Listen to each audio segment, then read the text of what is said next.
What's up, everybody, and welcome back to the GT UK F1 podcast. I'm joined by David. Hey everyone, how are we doing? Go on, I dare you. What's that? Give it its proper name. Give the The Spanish Formula One Amoco Grand Primo de España 2005?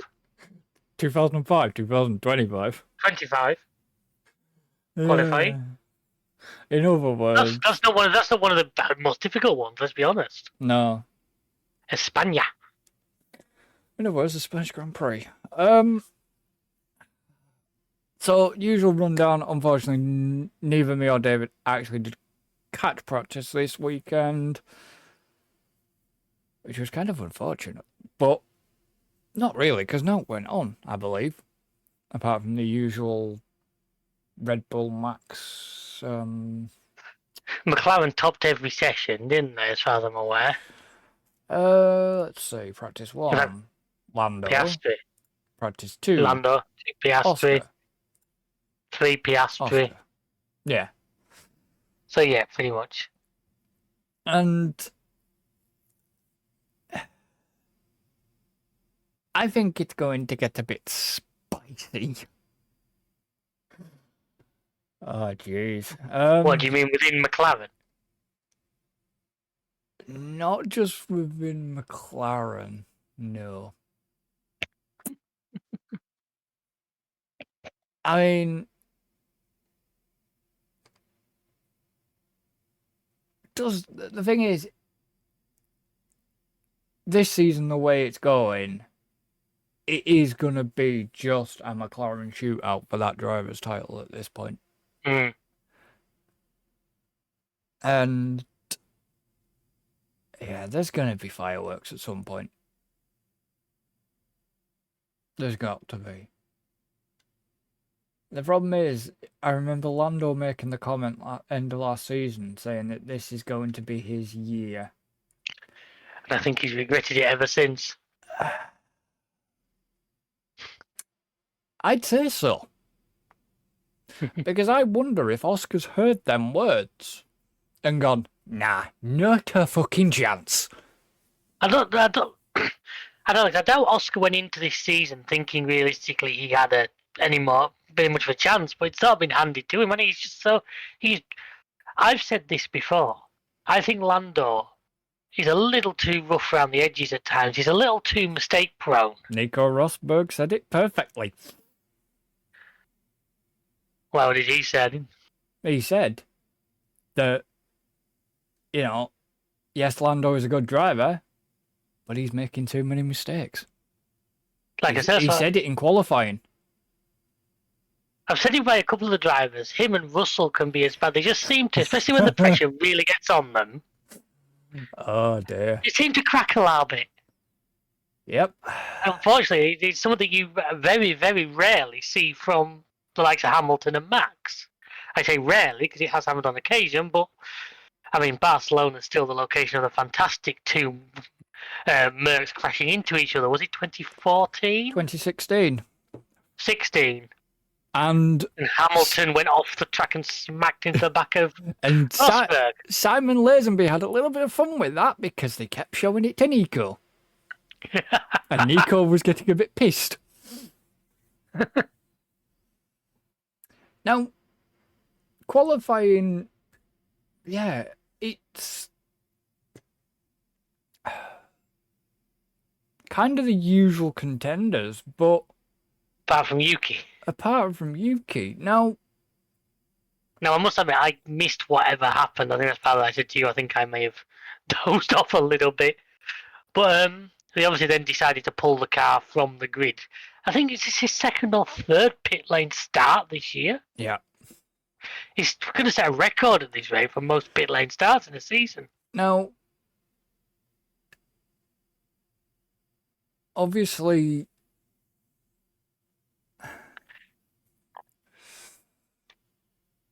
Yuki's having his little bit of trouble. And it's it's the cursed second Red Bull seat, isn't it? Yeah. But Do not put Hadjar in it. Please don't ruin that No, poor lad. no, no, don't, because yeah, no. Now, it's the problem is though. I think Yuki's confidence has taken a knock since his crash. To be honest, I think that's had a little bit of an effect on him. I mean, okay, Possibly. I you mean, know, check. I think I'm on record if I saying I've never overly rated him as a driver anyway. I like You know, he never Yuki. seemed to really shine at any point during his time at the RB. I like him, he's a nice guy, but I just don't. I don't know if he's quite got that last tenth. And I mean, the trouble is, we watched that second Red Bull seat grind down Perez, who we knew had that ability. Oh, yeah, but So what Perez. he's going to do to somebody who doesn't have it to begin with? Yeah, but this is the thing. Like Perez used to, could even when he was in Well, that's what I'm saying. When he was in Aston Martin or Force India, when he was in Racing Point, you know, going from last to first, and Perez did have a couple of good victories, but I think it's just the way that car's set up. yeah, the car obviously is set up to the way Max drives. Now, what Red Bull need to do is take every single junior driver they have, stick them in a couple-year-old car, and whichever driver gets the closest to the times Max can set needs to get all their concentration. Because they need to find somebody else who drives the car like Max does. And I don't mean into the side of the opposition. But the problem is, the thing is, Yuki can handle that car. Yuki's proven he can handle the car. Yuki's been there with Max, but for some reason, when they seem to make a setup change, a certain setup change, it fucks Yuki. It does. It just seems. The thing is, we know this year the Red Bull isn't as good a car. It doesn't have the advantage it's had in previous years. Now, the thing is, Max can still kind of drive around that. Max's skill, whether you like him or not, he can take an 8 out of 10 car and drive it 10 out of 10. Well, yeah, which is something not every driver out there is capable of doing. No, and it's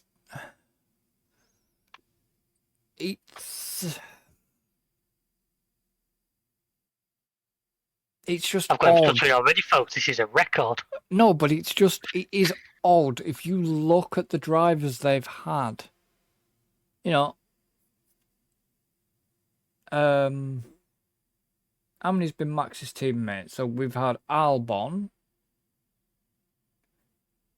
Well, he got put in instead of Kvyat, didn't he? And he was actually at the Spanish Grand Prix where he did it. Yeah, you've had Gasly, Danny Rick. Yeah. Perez.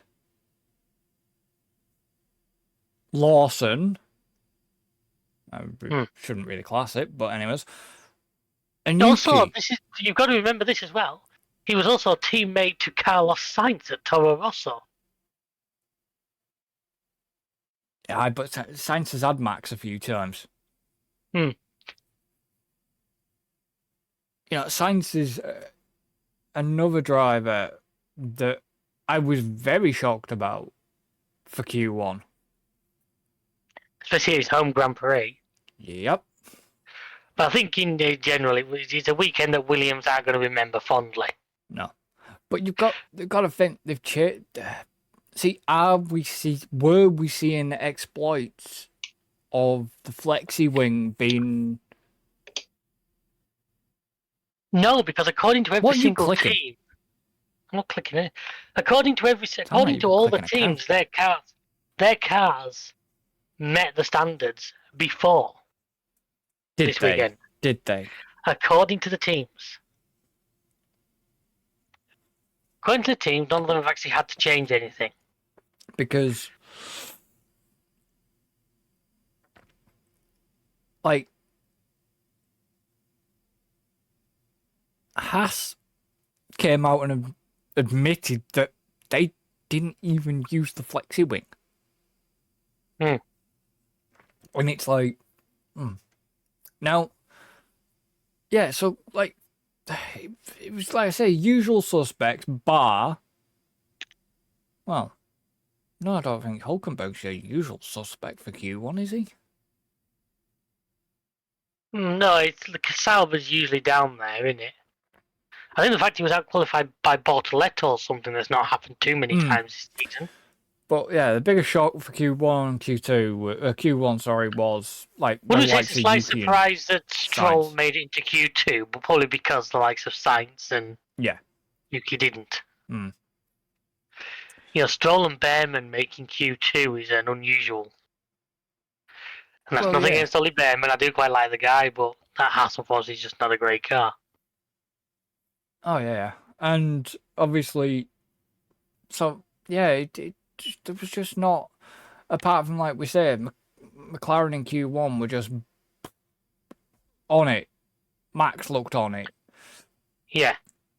Ferrari had seemed to have done something a little bit because Hamilton outdoing Leclerc in Q1. Bit of a rarity. Not gonna lie. No, he actually didn't. Hamilton's best time was a 13.05. Leclerc's was a 13.01. It was Q3 where he managed to do him. All right, okay.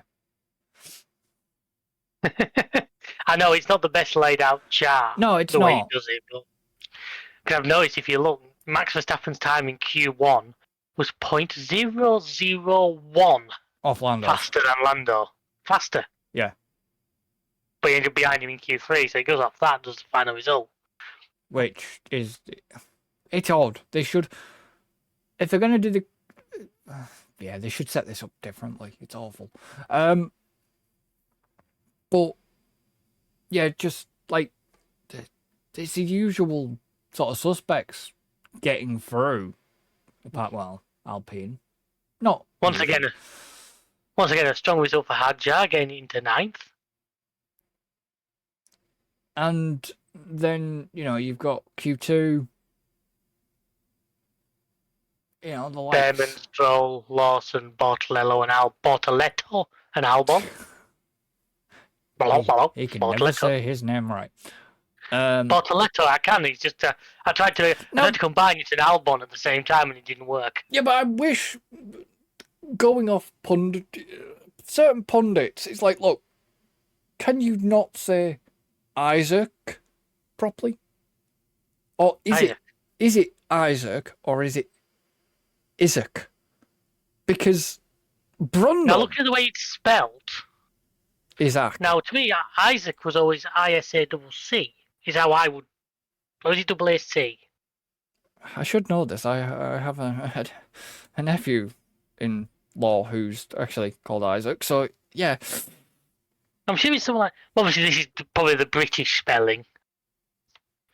I will say that, but yeah, I would say Isaac, but Isaac. But then again, it's like Leclerc. It's Leclerc, isn't it? it's Leclerc. Which to me doesn't. Charles Leclerc, and it doesn't Leclerc. sound right. No, it doesn't. To me, Leclerc sounds better. But that's just our accents now, the way we speak.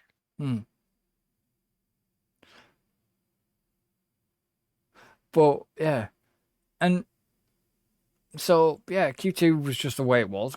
Q3 now. It'd be nice to see Alonso up there, like. Oh yeah, finally Aston Martin finding a little bit of pace. But still getting out. Like I say, still getting outdone by. I say Hadjar Gasly, a great result from Alpine, Gasly into 8th. And then the usuals, I mean, Piastri and Lando, he's a 0.01 of a second. And then Max like half a tenth behind. Yeah, but. In fact, Max and George set the same time. I think just Max set it first. Max and George did, but Max got it because Max said it first. He said it first. That's how that ruling goes at that point. And It's like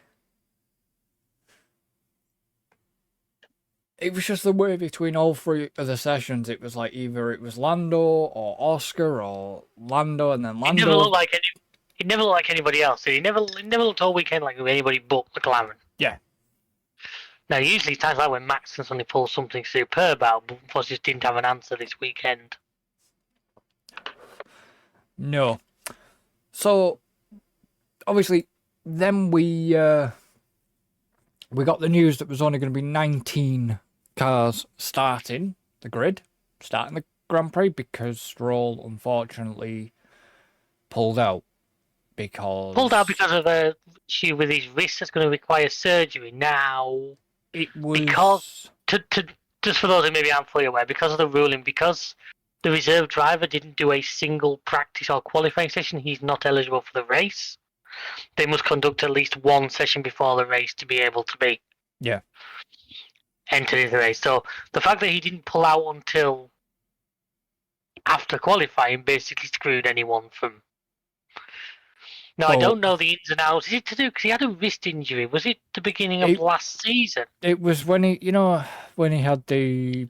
He did his skiing or something, didn't he? If memory recalls. Was it not his cycling?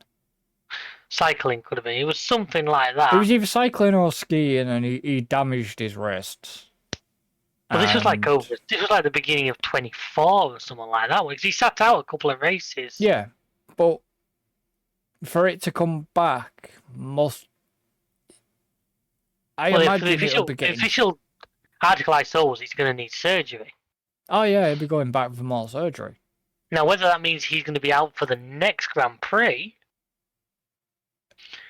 which I believe, from what I understand, leaves Aston Martin in a bit of position because they don't officially have a reserve driver, do they? Djokovic. Yeah, but is he not busy that weekend or something? They can call on. They can call on Bottas. Yeah, well, Bottas is officially for like 3 teams, isn't he? Yeah. Is he not Merck, McLaren, and Aston Martin or something like that? He's a reserve driver for. Yeah. Now they're all Mercedes engines, so you can see where that's come from. I think so. That's why. So deploy the emergency Bottas. If they need, that'll be fantastic because of where they're going. Yeah, don't forget though, if he takes a grid, he has to serve a grid penalty. Yeah, true. Shit. He has a grid penalty lingering from his last race of last season. Oh shit, he does. He would have to serve. Oh yeah. If you remember correctly, he got a 3-place grid penalty, didn't he? Right at the end of 24. Yeah. And like I say, if he returns to the grid, oh shit, yeah, he'll have to serve it. I mean, Bottas at Canada, yeah, it would annoy Stroll a bit because it's his home race, but unfortunately, if he's going for surgery on his wrists, he'll have to sit out. Mm. Like I say, if Djokovic isn't available, then I can see Bottas having to step back into that car. I would think that's, and to be honest with you, let's be honest, for Aston Martin, that's not a bad position to be in. He's got a lot of experience. Or they chuck it. Well, they can't really, but unless they chucked in the female driver. Well, like I said, the problem is, and this is what things up, wouldn't it? The problem is, and this is what I think we were saying with Alan, wasn't it, in the group chat? Who else has got the license and the? You don't have so many points on your license, not penalty points. It's a different level to compete in F1. Your license has to be a certain way. Your super license. Yeah, you got to have so many points from competing in other championships. Well, the only people is Drogovic and Bottas. As I said, the only other option would be somebody like maybe Doohan. No. See if you could get him out of Alpine for a race. You think? I'll tell you what. No. If I was, if you were Alpine and they were offering that, you'd take it because it gives your guy more track experience. Ooh. What? Ooh. What? Okay, don't know how true this is, but there's rumours going round that Drugovich ready to ditch Le Mans for F1 debut as Lance Stroll's standard. Right, that's it. He's at Le Mans, is he? That's the. Yeah.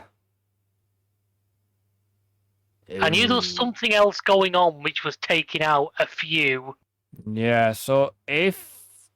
of the usual guys.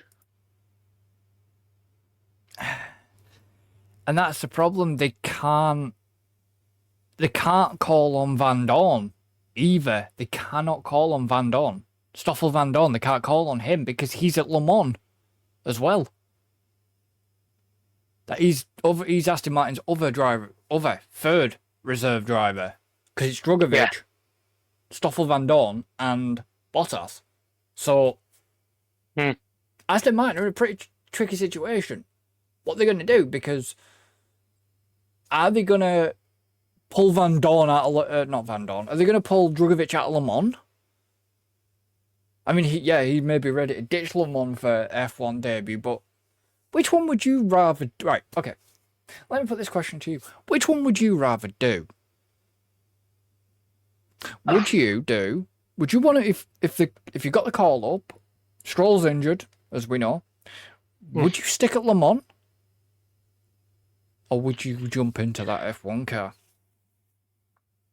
It would entirely depend on where your passion and future you think lies. That was a question for you, though. As in, what No. would you do? Wonder how the frick they got my number, first of all. Alright.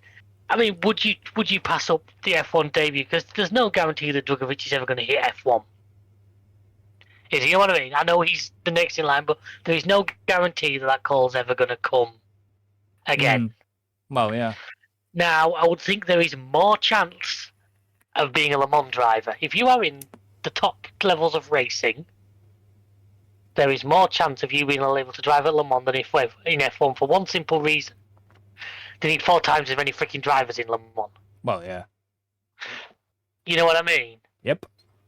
So I think if it was me, I'd take the F1 gig just because I think I'd stand a better chance of the Le Mans gig coming along again. I mean, is that the answer you wanted, or? Well, I mean, what would you do? Where would you go? And I'll throw that one straight back to you then. No. See, now if it was me, obviously, Le Mans is a pretty big thing. Yeah. But honestly, if I was to choose over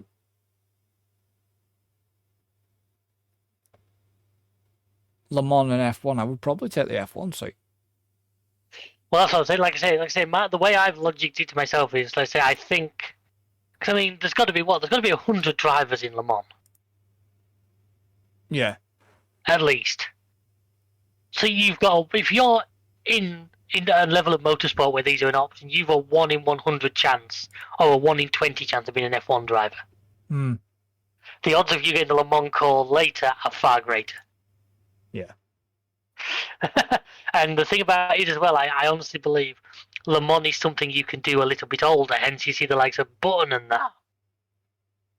Well, yeah. Still competing in Le Mans, whereas he said himself, I heard it once on one of the broadcasts, that he wouldn't want to get back in an F1 car now. No. He was asked by, I think it was Naomi, would he go back to it, and he was a straight no. But he's driving for, I believe it's Cadillac this year. He drove the Endurance NASCAR last year. Yeah. And now he's driving the Caddy. So I think in life, Drugovich will have far more opportunities to get into Le Mans. If that phone call comes for F1, he'd be silly not to take it. Well, in my opinion. We'll have to just keep an eye on how that situation develops. But as I say, from Aston Martin's point of view, if he doesn't, then Bottas, or like I say, I'd be tempted to just knock on Doohan's door. Knock on Alpine's door, flit your eyelashes at him. Lawrence Stroll's got a tenner in his pocket he can offer. Yeah. And Alpine would be stupid not to let the driver get more track time. Plus, he'd probably come back to Alpine going, "Hey, have you seen what their car does? It does this. It does this." And then Doohan will quickly find himself out of F1. Why? He didn't have to free a Tory, isn't?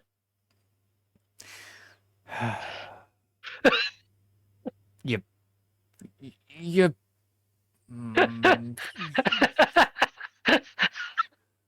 Where's me short box? You're not having it. Fucking Jesus Christ, he should not be in F1. Seriously. But he's not back at the same team. Exactly. That almost makes it worse. He's not even just back in F1. He's back in the exact same position where he did it the first time. Yeah, I know. It makes it worse. You know. Makes you wonder if he's been pulling the strings outside of F1 even when he was banned. Probably. So, yeah. So, getting into the start. Let's get into the start of the race. Now, did you see any of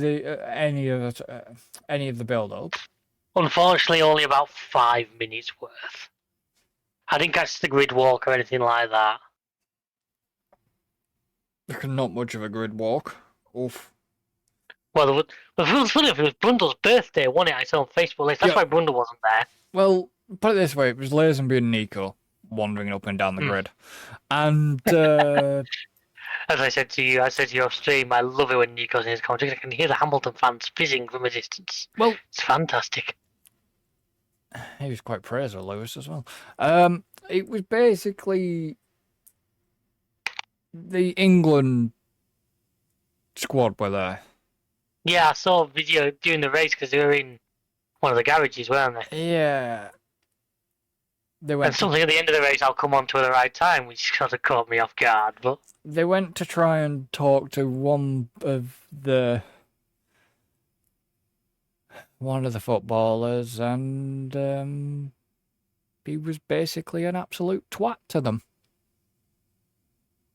He was rude. Now, the thing is, Martin knows how to handle that, but those two maybe didn't quite have the same. They did, because they wandered off, basically. They just left it, but Nico basically commented and said, yeah, well, that was rude. Not as in what Lazenby did, it was... Yeah, as in the way, the response that they were given, basically. And it's like, you're on their turf, just because you're a footballer. You may represent... We've had this before. I know, but you may represent our country. But show a bit of fucking respect, because yes, you get mics shoved in front of you at games, during interviews. It's no different. They just wanted a quick word with you. Show some fucking respect. Yeah. Because they spoke to Harry Kane, I believe, and he was fine. At least he was an F1 fan. This other fucking player, he's just an ass. There's no need for it. Okay. Regardless, there's no need. You know, you didn't have to be as rude as he did. When Simon said, "Can we have a quick word?" it was the way he said, what was it? I don't want to talk, but it was rudely put. He could have just said, no thanks. Can I have a quick word? No, thank you. Sort of thing. Not, I don't want to talk sort of thing. It was just like, dude, fuck off. It gets on my nerves. Aye. It's like, you were invited there by F1, show some, and it wasn't any of the teams, it was F1 themselves because they're playing Andorra in Spain this week, whatever. But it's like, you were invited as guests of F1. Show respect. Yeah. Regardless of who the fuck you are, you show respect. You've been invited by them. Show some fucking respect. Simple as. So, obviously, I'll smuggle the soapbox away. No, you aren't keeping that frigging thing. Obviously, you know, Oscar, they did the formation lap. And Oscar got not a good start on his formation lap. But when it come to lights out and away we go time, he fucking nailed it. Now, Max tried to do a repeat of his move from Imola. Yeah, I expect a bit more fireworks, to be honest. And well played to everyone for sort of avoiding, apart from the Williams managed to trip over. It was Lawson won it. Yeah.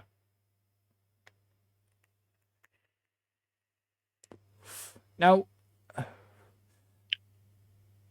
you know, it was.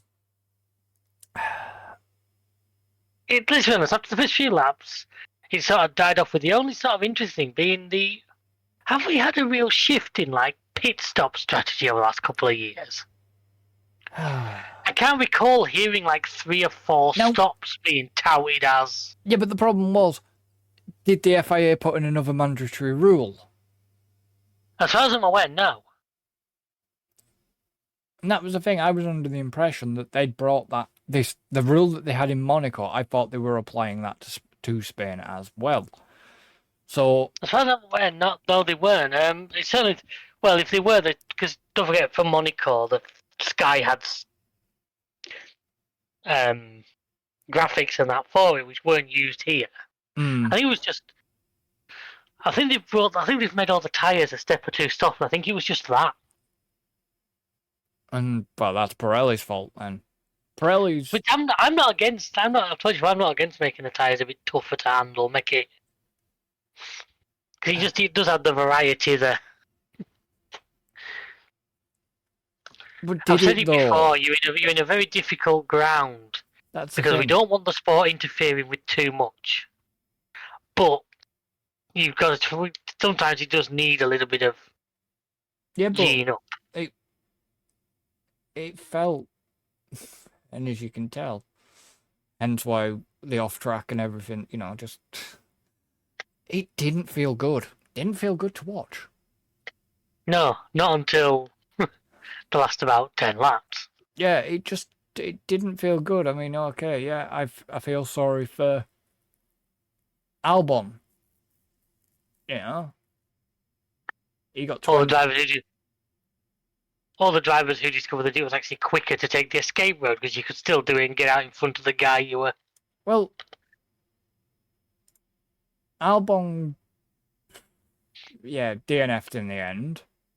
Can't remember why. Because I think he had to change one front wing quite near the beginning. I think he then managed to damage the front wing again. And I'm not entirely sure if they had any more spares. And he got a 10-second penalty, by the way. Hence why they then brought the car back out to serve it, because if they hadn't have done, they'd have had to serve it out. They brought it in, served a 10-second penalty, shoved him out again, and then brought him back in to retire the car. Yeah, because if they'd retired the car with the penalty not being served, he'd have had to serve it at the next Grand Prix. Yeah.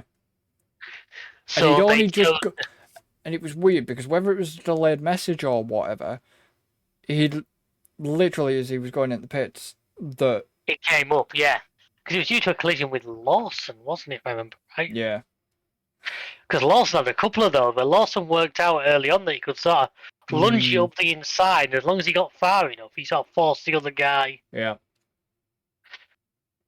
Not a good racer. He's not. I don't care what anybody thinks. No, Lawson's not. Lawson needs to be.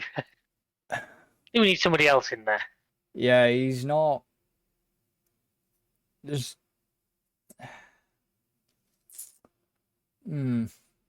Yeah. I'll reserve that comment. And then, with about, 10, 12 laps to go? Nope. Kimi Antonelli's Mercedes, let's go. Yeah. Now, I feel sorry for Antonelli at this point. Don't feel sorry for anybody that's got him in the fantasy league teams, though. That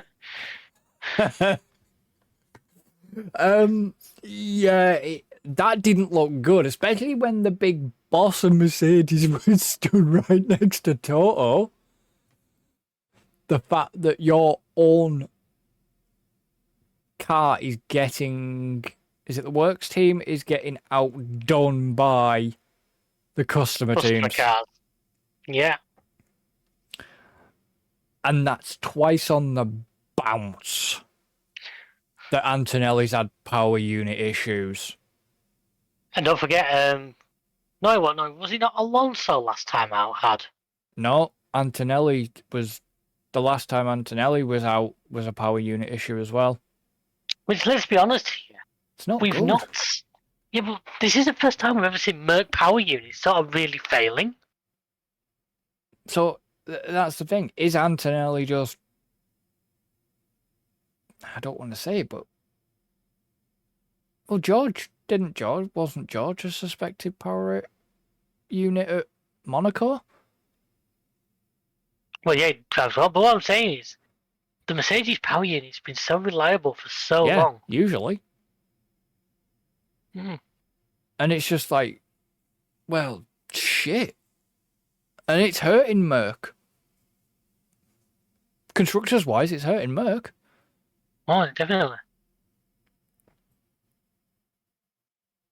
But to have it like 2 on the bounce, let's hope they get so much sorting for Canada, because they're going to need it, because Canada's quite The powers, that's the one plus point, I guess, because if they do new power unit Antonelli, he's going in there. Yeah. With a brand new engine's always a good thing. And let's hope it doesn't go bang. Because, yeah, whether, that's the thing.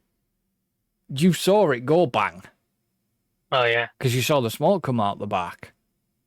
It was just like, because Nick Rosberg thought, oh, has he made a mistake? Has he dropped it? Of his own accord, sort of thing. Yeah, the first shot we saw was kind of just the car. To be honest, you could tell, as I said to Michelle Tiny, because he was doing the red arrows impressions. That's normally not a good sign. Mm. And it was like, as soon as you saw the smoke, it was like, yeah, that power unit's gone again. Mm.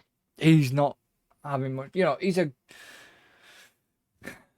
this upcoming talent, and Car's just letting him down, so to speak. It's just letting him down, and it's not good. All right. I don't know. And that brought out a safety car, which we've not seen for a little while. Seen for a little while at Spain. Which was interesting because a lot of teams were choosing to pit even though they had fairly tyres on, which is where I think Red Bull maybe made a tactical blunder. Well, unfortunately, they didn't have any other tyres available to them. But they had used softs. That was the only set of new tyres they had. They had used softs available. Yeah. Or these brand new hards, which, like we say, whether you like him or hate him, that was a fucking save. Oh, that's saved by Max, yeah. Like they continued on cold, hard tyres. How he didn't end up in a wall. Yeah. But what that did do was slow him down just enough to let, first of all, Leclerc alongside, and they banged wheels. Unfortunately, Leclerc shot himself in the foot.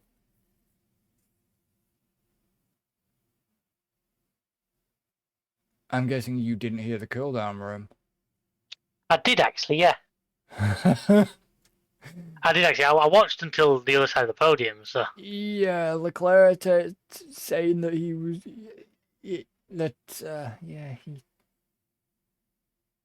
Did you not hear? Was it Lando's comment? Yeah, I've done that. Stunned silence followed by in Mario Kart. Yeah. I was like, ooh, Lando, you're. Which put me a brilliant thought. How funny would it be to do Mario Kart with a load of F1 drivers? Yeah. Imagine if you could get on. I think we joked once before, didn't we? How a load of the F1 drivers were playing Euro Truck once. Imagine if you were like on a Mario Kart lobby and like Norris and Verstappen and all that. Yeah. Well, speaking of which, there was, well, I'll come on to that in a bit. I'll come on to that quickly in a bit. Right.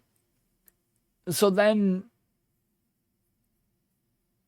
we had Russell come up the. Well, no, to give further, because you're skipping a little bit there. Russell and Max ended up, and I think Russell had to take was it Max had to take the escape road at turn 1? Yeah, Max did. Max did. Now the thing is, and I actually agree with Nico Rosberg. Interesting, I know. Max shouldn't have had to give that position back. No, Max shouldn't have had to give that position back. But the team then told him to give it back. And Max had a little moment of, shall we say, less than cool. Less than cool. And he was a blatant ram on George Russell into turn 4. No, that's what I wasn't getting at that. I was getting at the fact that after the Leclerc incident, Russell was coming after like Max, and that's where it then happened that Russell goes into Max, and now I don't disagree. Max shouldn't have had to give that back, but because I don't know if it was GP or the team or whatever, why did Max have to give it back when it was clear that Russell had like knocked him off the road effectively? Yeah. So the mind boggled why, because even Max was like, why, sort of thing. He was starting to seethe at that point. Yeah. And then you get to turn 4 and yeah. And a rather bad move by Max, which he has been penalised for with a 10-second penalty and 2 points on his licence. Yeah. Bringing him to a grand total of 11 points. He's so close to a race ban. Did you see all the things online that if you can get one in the next race, you'd be clear to race in the Nürburgring 24 hours? Yeah. No, I mean, for all I understand, I think he's going to give the point. I think Franz Hermann's going to take the points, isn't he? Don't know. But I get it. The heat of the moment, everything was building up. I mean, I watched some of the interviews afterwards. There was quite a few drivers in there that really didn't want to give interviews, shall we say. So Max obviously made it quite a difficult interview with whoever's in the pen. I can't remember at that point. Is it Rachel? I actually never saw that. Yeah, he made it quite difficult. Basically, he basically said he didn't want to talk about the incident. He'd rather just talk about the race, sort of thing. Which I get. Lando was asked. George was asked about it. George didn't really want to talk about it.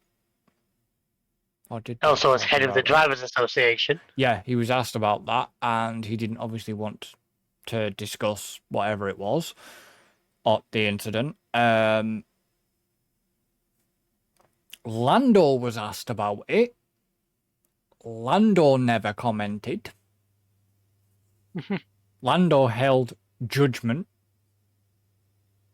I'm guessing because obviously, probably on good terms with Max again. You know what I mean? So he's not wanting to cause any trouble, shall we say. So he wasn't going to say anything. When Oscar got asked about it as well, I believe, Oscar didn't comment about it. Well, it's fair. Why should they have to comment about it? I think it didn't involve them. So asking them about it's a bit... Yeah, but it's the media. You know what the medias are trying to get anything from anybody. Oh yeah. And Hamilton was interviewed, and oh my God, I've never seen Hamilton quite pissed in a interview. Hmm. Yeah, he wasn't happy. He was like, "Well, what do you want me to say?" And all he was quite abrupt, which you Hmm. don't normally see from Hamilton. He's having a bit of a rough time, isn't he? Yeah, I mean, whether whether you like the guy or not, but yeah, he was quite abrupt in his interview as well, and it was just like, "Ooh, okay, that's the side of Lewis Hamilton we've not seen for a while." It wasn't the deflated Hmm. and dejected side. It was more, well, what else do you want me to say? This, that, and the other, and yeah, it was quite. And even he said, he was like, I think it shocked who I think it was Rachel that was interviewing, it even shocked her, Hmm. and he just says, I know it's not your fault. I'm sorry, and you know what I mean. It was just like, wow, okay. But yeah, Yeah. there was rather a tone after the race from quite a few drivers. But yeah, so we say, that landed Max a 10-second penalty. He's dropped him down to 10th. Hmm. Leclerc's podium was up at risk at one point Hmm. because the incident with Max was being investigated. Because of Leclerc actually going into him. Yeah. Well, actually, it's actually put that more Max's side. If you look at from the above, especially, I think Max was doing more moving than Leclerc was. To be honest, yeah, but the problem is Max is just. I don't know whether Max was trying to get grip, trying to do what. I don't know what the fuck Max was trying to do, but Jesus Christ. That could have been nasty. If Max had crashed, that would have been a red flag. Oh yeah. Easy. Been a red flag. And then the top three still would have stood. The results would have stood by Max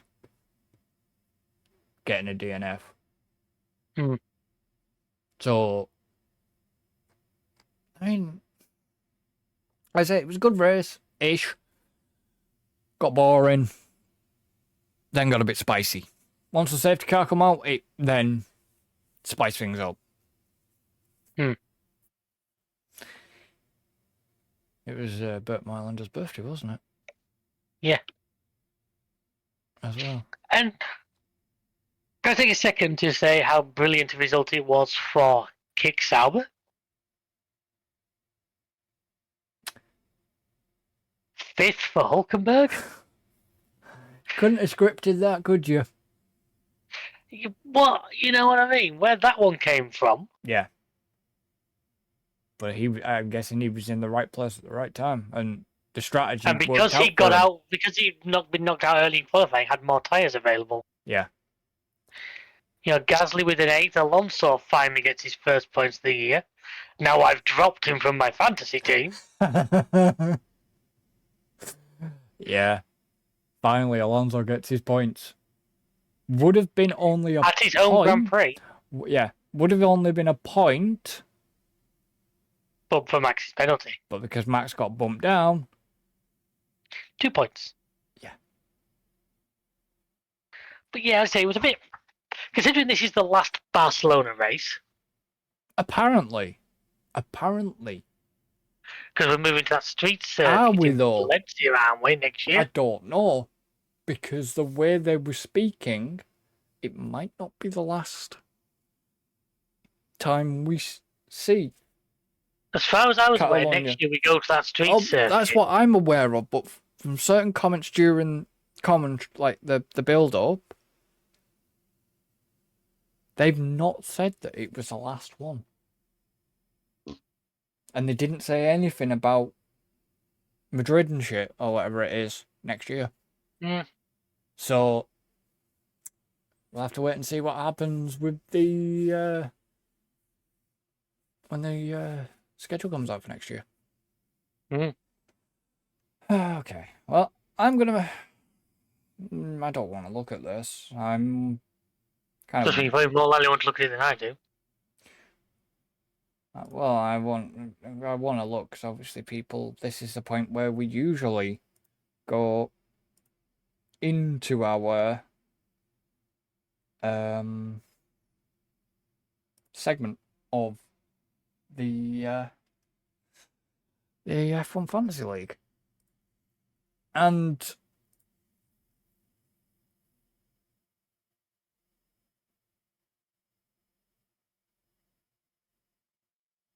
not gonna lie, you didn't do too bad actually. I need a lot more than that. I know, but you didn't do too bad. Oh, Adam got hammered because of Albon and Antonelli. Antonelli. Antonelli and Williams cost me. But overall, I have re-overtaken Angela, which is nice. And then obviously Angela only got 85. Who screwed her? Williams. Do you want to rephrase that? All right, then who screwed her over? Williams and Albon. And Albon. Hang on, how come Behrman? Why did Behrman score no points? Oh, okay, that's why. Because he was. He sort of balanced himself out. Yeah. I thought maybe he had a no negative, but no, that because he's. I mean, I'm looking at Ryan's McLaren, and he actually got no negatives, but just not Behrman. really any good ones. No. You said there was no negative numbers, is what I'm saying. If you look at his, there's not a single negative. No, because he got a point. 1 point for Aston, but Behrman was. Simon got minus for Albon and Williams. David was obviously Antonelli and Williams. He's on 159. Simon's on 100. Got 170. Glad I finally managed to balance it to get Hadjar in, though. I really am. Yeah. I have a feeling that could be. 178. Alan got 193. Why has he got the down arrow, though? Interesting. Why is he on his? Yeah, you've got the up. I'm guessing those are you two have swapped positions. I think it does like a preliminary. If you look straight after the race, you get like a preliminary. Yeah, I was got to say where. Because I know what it is. It's to do with the fact that you two have swapped positions overall. Oh, have we? Good. If you go overall, yeah, but I haven't looked at that yet. My God, I mean. And Logan with the strongest. Yeah, well, not that. Alan. Interesting, Alan's lineup, but Albon just did him the dirty. Albon did me the dirty. I know that. To be fair, I think we're all. He wouldn't have caught you with it because if you both got Albon, if Albon hadn't got minus 18, he obviously still wouldn't have caught you because you cancelled each other out. Yeah. We're kind of going back to what I said last year quite a few times, where our teams end up with quite a bit of overlap. Yeah, we seem to be crossing each other a bit, and then to the point where it makes it really difficult to make big ground. And then Logan. I mean, that worked in my favour last year because that's what kept Ryan from absolutely decimating me at the end. Yeah. This year, it's actually kind of screwing me because it means I'm struggling to make back up. So, Angela overall's 1,054. David is 1,120. So, you're only 7 points behind Ryan at this point. Yeah. A long way off. 1,127. Adam's been overtaken. By Logan. He's on 1,437. Logan's up into 4th. 1,506. Alan's now dropped down to 3rd with 1,781. I'm in 2nd on 1,794. So Alan could technically still overtake me again if he has a good weekend. Mm-hmm. It's at the moment, it's me and Alan going to be battling. I can see that coming. And then Simon's still at the top on 1,837. Even considering Simon didn't have that good of a weekend, really. You got to think about it. He didn't have that good of a weekend, but he still got that points gap over me. That's what I'm saying. That goes back to what I just said, isn't it? That because the way our teams are, if you can build that gap early, it's very difficult. Yeah. I to be honest, it's doable to catch Simon. It's just going to be catching him at this point. So, overall race thoughts. Not very exciting apart from the end, and not really for the reasons we want it to be exciting. Will be kind of sad if it is the last Barcelona race, because Barcelona's track I've always been quite fond of. Yeah. But there needs to be some serious thought of, like I said before, we don't want the FIA meddling with the sport too much, but there's got to be some way we can inject a bit more. It's not the FIA, it's Pirelli, though, isn't it? Really? Yeah, but the FIA would have the power to do these things. I'm using. Well, we know the FIA at the moment is going to meddle as much as he can with the sport until a certain person disappears and somebody else takes over. Hoping they do and he doesn't get re-elected. Apart from, unfortunately, I can see him getting re-elected because of the amount of automobile stuff has just put a lot of backing towards him. It's like, you fucking morons. Yeah. It wasn't, to be honest, it wasn't the greatest Spanish Grand Prix. It really wasn't. It was. And if that is the final one, it's not really what I'd call a fitting send-off. No. But hopefully you're right, and it isn't. I didn't hear what you heard, but I'm hoping it's not going to be the last one. But obviously, we had heard rumours of the new track coming in from 2026.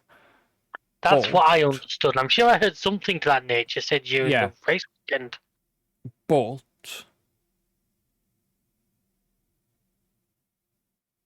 to be honest, I kind of hope that it isn't, and I hope something happens like it did in South Africa and stuff like that.